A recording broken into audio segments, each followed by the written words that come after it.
television network that's truly plugged in.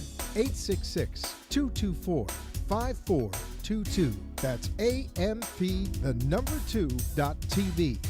The opinions expressed on the following sponsored program are strictly those of the host, guests, and callers, and not necessarily those of this station, its staff, management, or sponsors.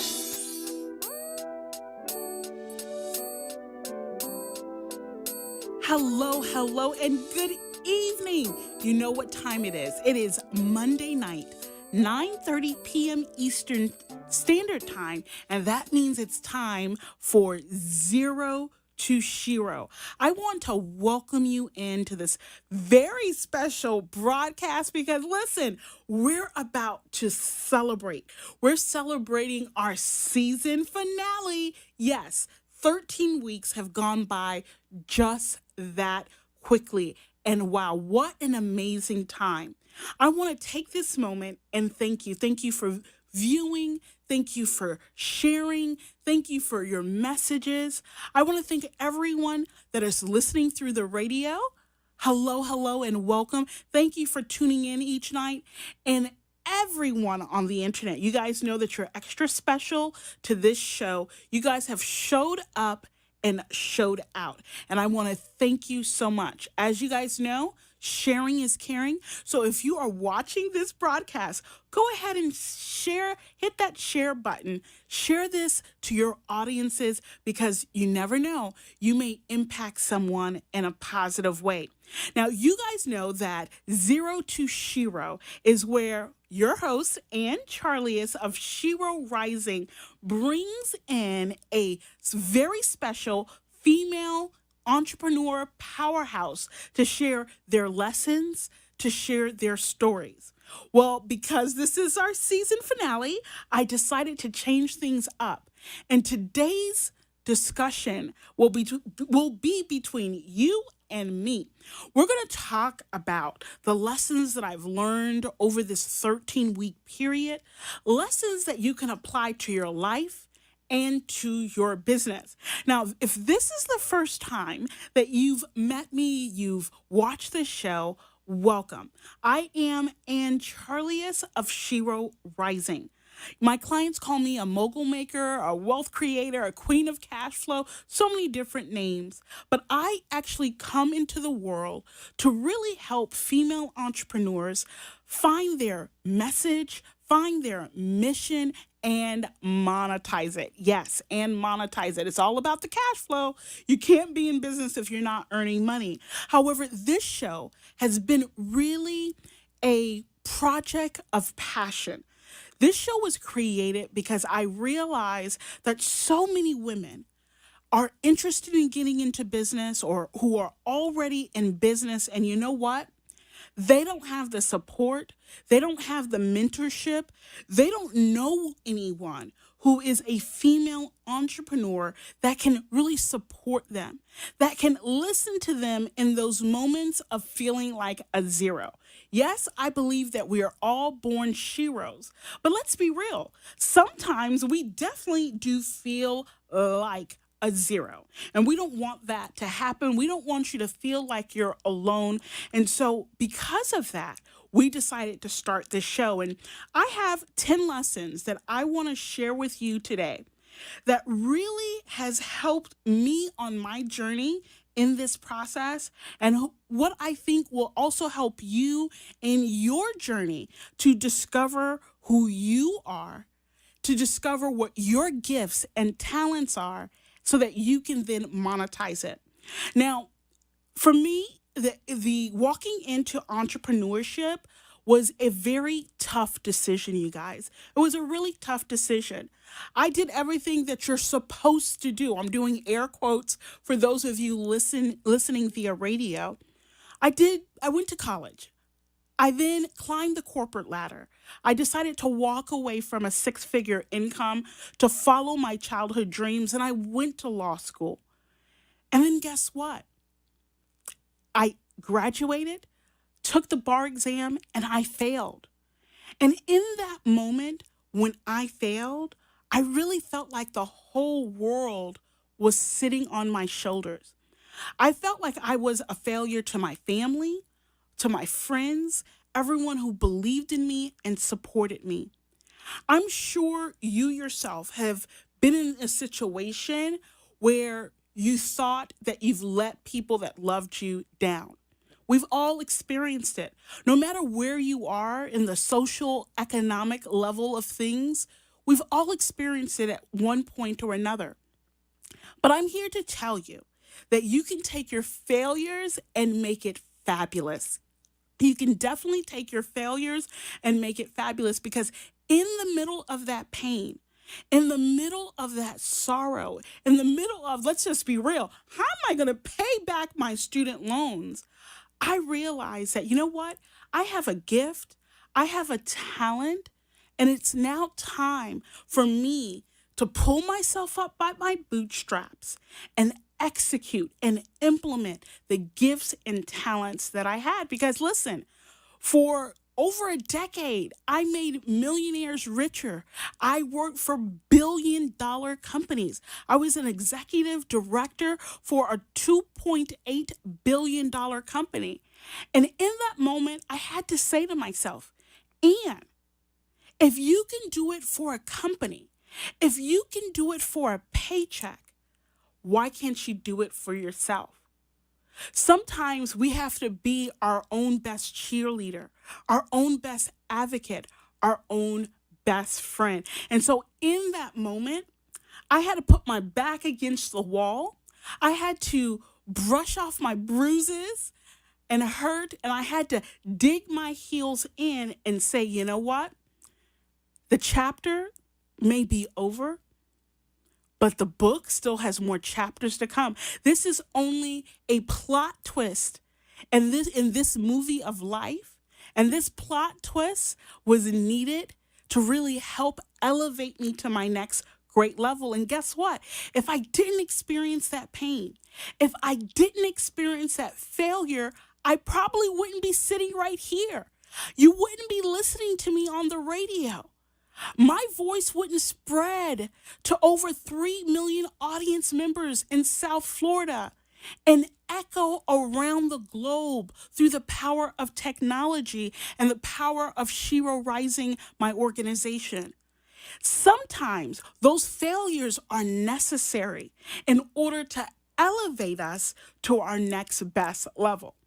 So that being said, let's talk about these life lessons. Number one, the first lesson is know your worth.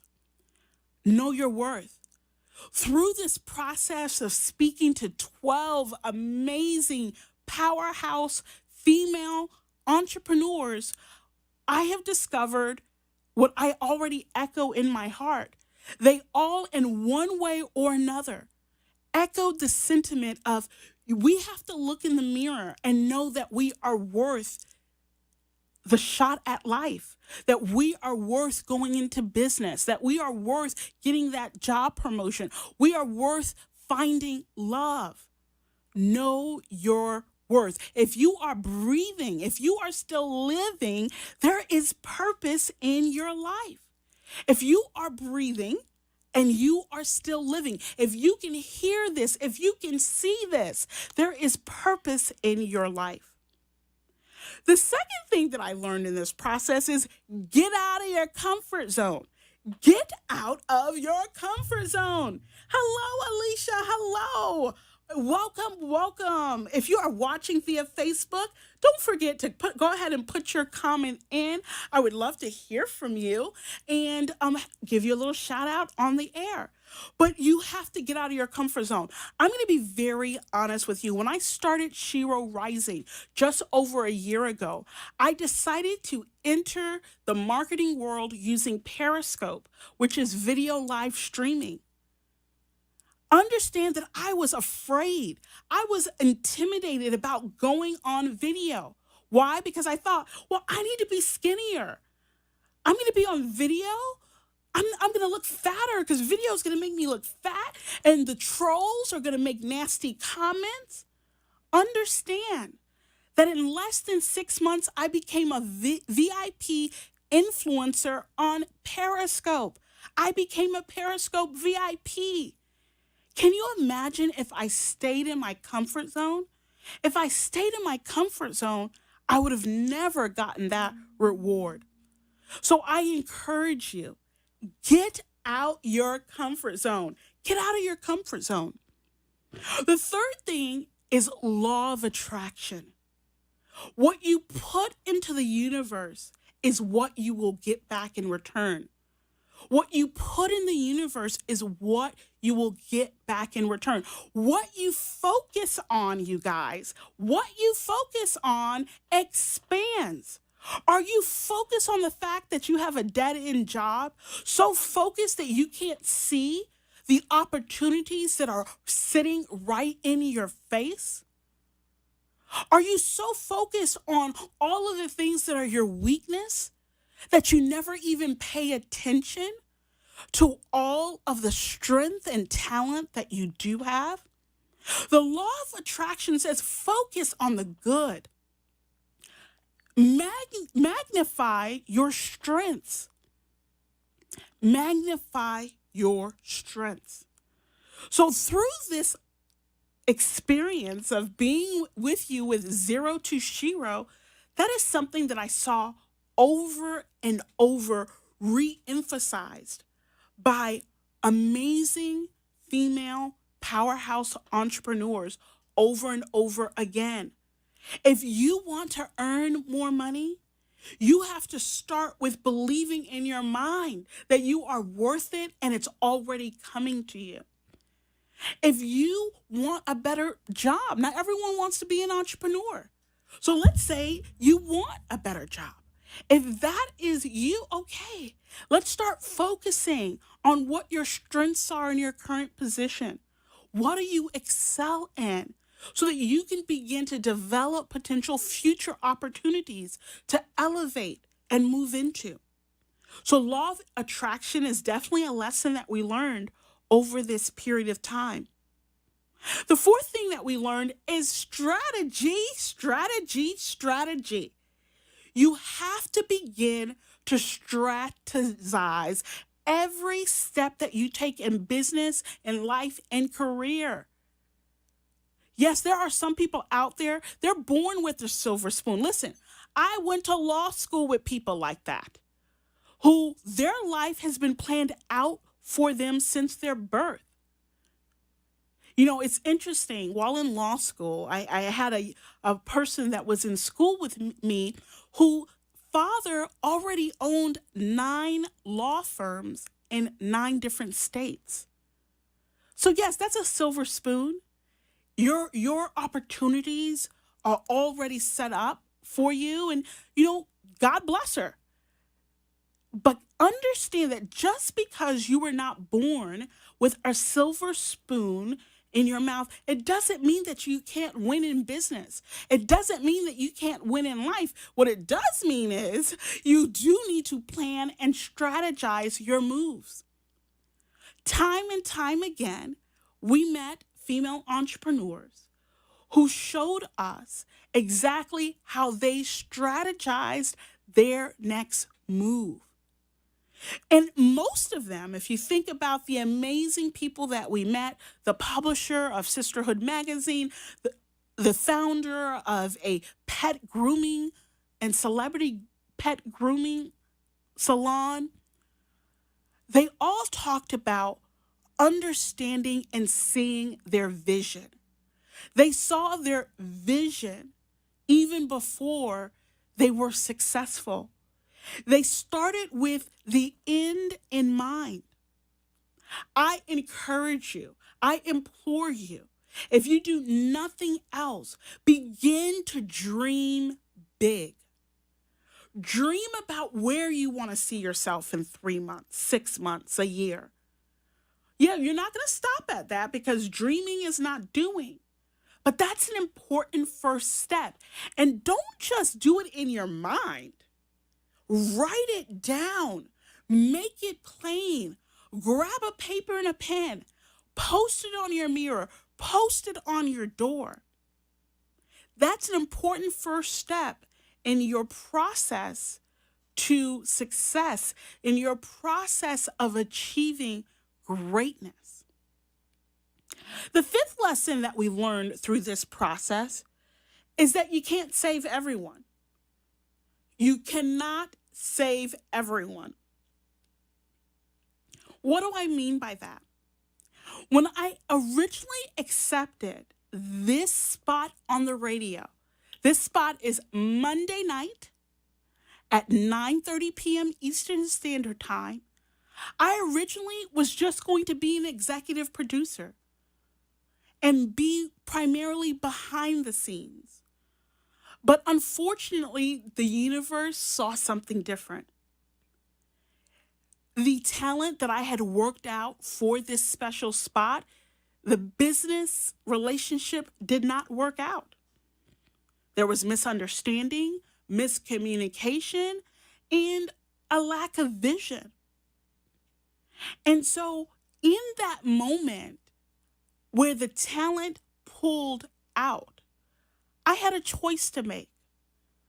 Was I going to see this curveball and run away with it? Or run away from it, pardon me? Or was I going to see this as a curveball divinely designed for my success? Because, see, it's all about perspective. When bad things happen to you, you have a choice. You can choose to see it as, oh my goodness, this is a bad thing. Or you can say to yourself, this is happening because there is an opportunity.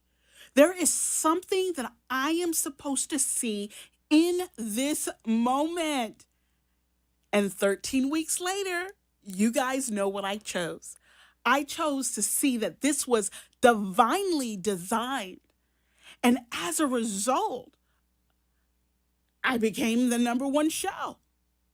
That would have never happened to me if I would have saw the curveball and ran from it. No more running away from your curveballs. It is time for you to know your purpose, your mission, and be so passionate about it that you are persistent, that you are consistent, and that you refuse to accept no for an answer.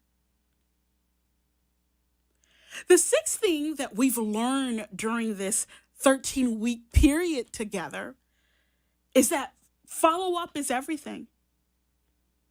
So often, I am a business consultant, I'm a business coach, I strategize for both small and large companies. And guess what? Most people don't hit their revenue goal. Most people don't hit their sales goal. Not because they're not putting in the effort. It's because they're not doing the follow-up.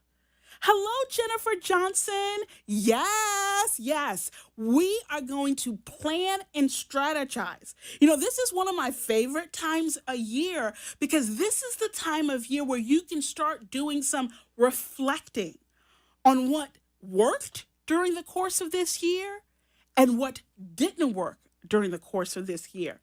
And planning and strategizing, Jennifer, you're so on point with echoing my sentiment because it's true. If you are dreaming and you're not planning, if you are dreaming and you're not strategizing, listen, you're a dreamer and not a doer. Let's become doers. Thank you, Jennifer, for echoing that sentiment. So follow-up is everything. If you are putting in that initial sales call for your business, you're putting in the effort of going to that job interview, are you also doing the effort on the back end with follow-up? You have to follow up. Most deals, and I have done major deals, I have started companies in India, in the Philippines, in Africa, in Australia, in Ireland, in South America. I have clients on 6 out of 7 of the world's continents, you guys. And one thing I can tell you is the majority of deals get closed on the back end with follow-up. The notion of one call close that we have in sales, right? one call, one close, that really doesn't exist. In fact, in marketing, studies show that the average person has to touch your marketing message 17 to 24 times before they'll pull the trigger and close the deal. So understand that if you're going to see success in life, success happens with the follow-up. Success happens with the persistence. Success does not happen by you just showing up and thinking that it's just going to fall together. And it doesn't happen overnight. And that's why you have to follow up. The next thing that we've learned over this amazing 13-week period is the power of storytelling. Storytelling is amazing. Storytelling establishes rapport. Storytelling creates a connection. Storytelling makes you human. Storytelling sells. The reality is, storytelling is a beautiful art and science. This is why every weekend we here in America, and in fact across the globe, spend thousands, millions, billions of dollars going to the movies because we want to see the story. Hello, Stacy Simpson, and congratulations on your new title. Queen, you are always amazing. I'm definitely going to have you on the show. You have such an amazing story, Stacy. Love you too. And thank you so much for joining us. And don't forget to share, because sharing is caring. Understand that your story, when you share it authentically, will impact the lives of your listeners. The reason I started this show as executive producer and host is because I realized we look on social media and entrepreneurship looks sexy. It is sexy, even if I say so myself. It is a very cool profession. But understand this, it's not perfect. It has its good days, it has its bad days. However, this platform was created so that you can see the good, bad, the ugly, that you can see the 0 to Shero moment.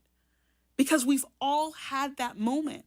Whether you're a billionaire or a centenaire, because you only have a few cents left in your pocket, we have all had that 0 moment. The next thing that we've learned is about collaboration. Can we say collaboration? Let's say collaboration together.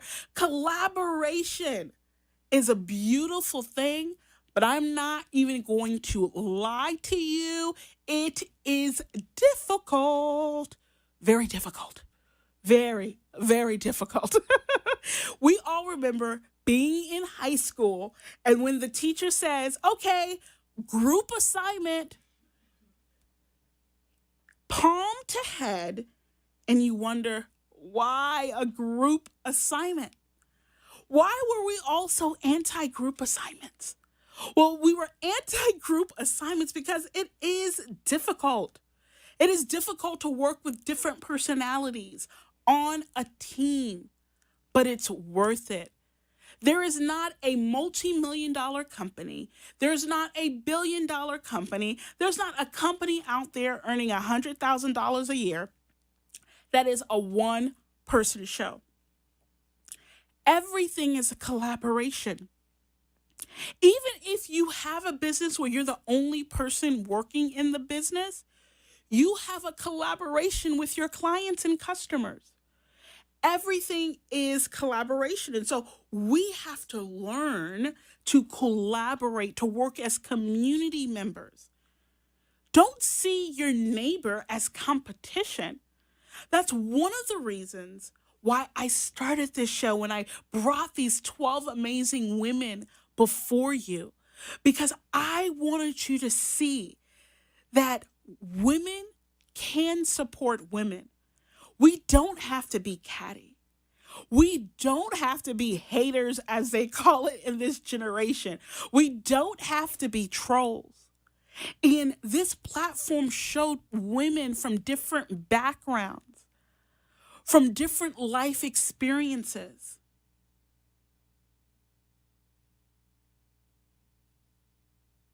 Oh, thank you so much. Yes, word of mouth is the best.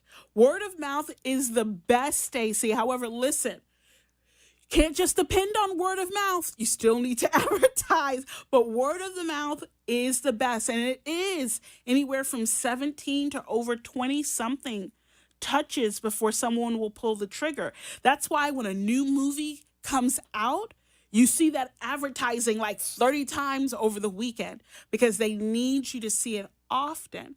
But you're right. Word of mouth, recommendation goes a long way also. Now, number 9, and we're almost at that end. Number 9 is get out of your zip code. I come to this station 2 times a week, coming from Miami to Boca Raton. Now, if you've ever been in South Florida, you realize, wow, now that is a drive. And yes, it is. Trust me. My body feels it. My mileage on my car feels it. But boy, is it worth it. You have to get out of your zip code so that you can have new impact, new experiences, meet new people. As a result of getting out of my zip code, I've expanded my impact, my reach, and I've actually picked up some clients, new clients, that if I never got out of my zip code, if I never got out of the 305, I would have never experienced. I would have never met. So get out of your zip code. And you got to start somewhere. Number 10 is that you got to start somewhere. You got to start somewhere. What does that mean? Remember when I said to you that originally the show was designed to be something different? Well, I had people that were scheduled for the show who thought radio just wasn't the thing, who thought this station just was a little bit off-brand for them. And that's fine. Everyone's entitled to their opinion, but understand this. One thing that I've learned is that everyone has to start somewhere. Those of you who know me knows that I love Oprah Winfrey. Understand, I feel as though if radio was good for Oprah, it's good enough for me. So those are your 10 lessons that we've learned over the course of these 13 weeks. Thank you so much for supporting, for joining me. Leave in the comments the direction you would like us to take for season 2. Until next time, you guys have a beautiful evening. And remember, you're a Shero. So take your life from 0 to Shero. Have a great night.